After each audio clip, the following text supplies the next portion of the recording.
We're in the Tipmasters PDF and we're in an area called Create Incorrect Angles.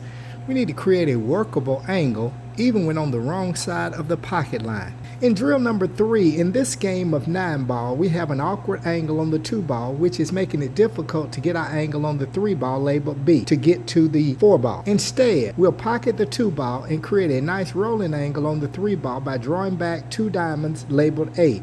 From here, we can roll in the 3-ball with running English. Alright everyone, let's sticker this up and get to it.